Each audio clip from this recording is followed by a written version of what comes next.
એટલા માટે આપણે એને અઢી તો તમે આપો હોય ને કે આ બીજા અઢી આવી ગયા. પહોંચાડી દીધા અમે. હા બસ એને તમે ટેન્શન ન લ્યો ને કે આવી જાય. તમે નહોતું તમે દીધું ખાલી ત્યારે કાઢો ને ત્યાં હું તમને પૈસા આપી દઈશ યાર, તમે સમજો ને યાર.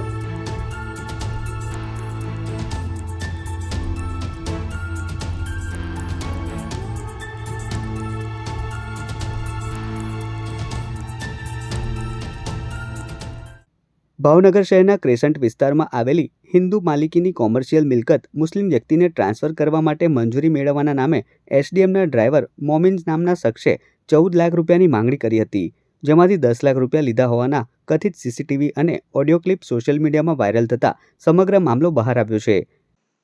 હેલો હા સાહેબ, અત્યારે થાહે? 12 સુધી. હા હા,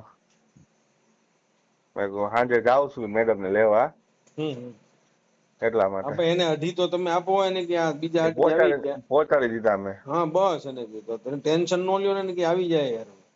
એમ નહીં, પણ આપણે યાર એને વાત કરી હતી કે એને હું એમ કહું છું કે મને હા એમ ખોટું ન બોલો એને કે 4 લેવાના બાકી છે હવે, એને કે આપણે આ ડિસ્પેચ કરશું એટલે તમારા પૈસા આવી જાય. એવું ડિસ્પેચ ની આપણે વાત જ નહોતી કરી, ભાઈ મને યાર તકલીફ પડશે મારી એની યાર. તમે નહોતું તમે દીધું ખાલી ત્યારે કાઢો ને ત્યાં હું તમને પૈસા આપી દઈશ યાર, તમે સમજો ને યાર. અરે સાહેબ, તો હું આઢી માટે તમને ન ઉભા રાખું યાર.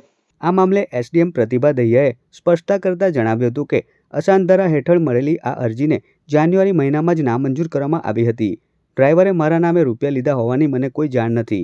મામલો સામે આવતા જ તેને તાત્કાલિક નોકરીમાંથી દૂર કરવામાં આવ્યો છે અને તેની સામે કાયદેસરની કાર્યવાહી માટે જિલ્લા પોલીસ વડાને અરજી આપવામાં આવી છે.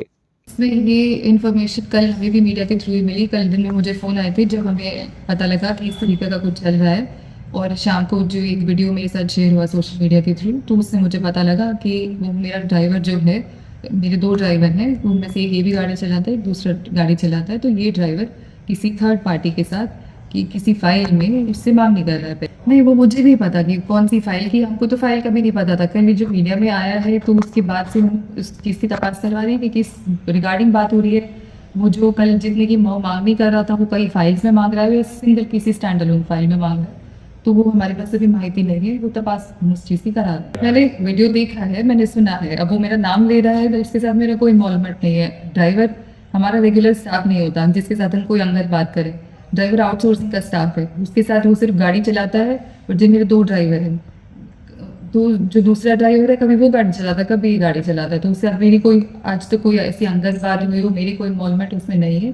तपास का विषय है। बाकी आज मैं एसपी सर को इस चीज़ के बारे में लिख रही हूँ कि आगे वो कार्रवाई इस चीज़ पे करें। आज मैंने कंप्लेन उनको एक लॉन्च करी है।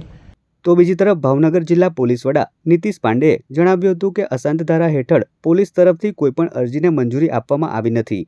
જો પોલીસનો અભિપ્રાય નકારાત્મક હોય તો પછી એસડીએમ દ્વારા મિલકત ટ્રાન્સફરની મંજૂરી કેવી રીતે આપવામાં આવે છે તે ગંભીર તપાસનો વિષય છે.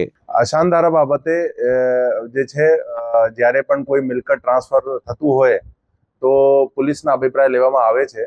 એમાં પહેલા થાનાથી અભિપ્રાય આપવામાં આવે છે, પછી એના આધારે અમારા ડીવાયએસપી સિટી અભિપ્રાય આપે છે, પછી એસપી કક્ષાએ અભિપ્રાય આપીને અમારા જે અહેવાલ છે અમે એસડીએમ જે છે સિટી એને મોકલવામાં આવે છે. એના મેરિટના આધારે અત્યાર સુધીમાં હાલ જે મારું એક્સપિરિયન્સ રહ્યું છે કે અમે મેરિટના આધારે અને બધું જોઈને જેનો અભિપ્રાય છે અમે નેગેટિવ જ આપીએ છીએ. અને આશરે જે છે અમારા મહિનાની જે છે લગભગ 40-50 જેવી પ્રપોઝલ મહિનાની આવે છે.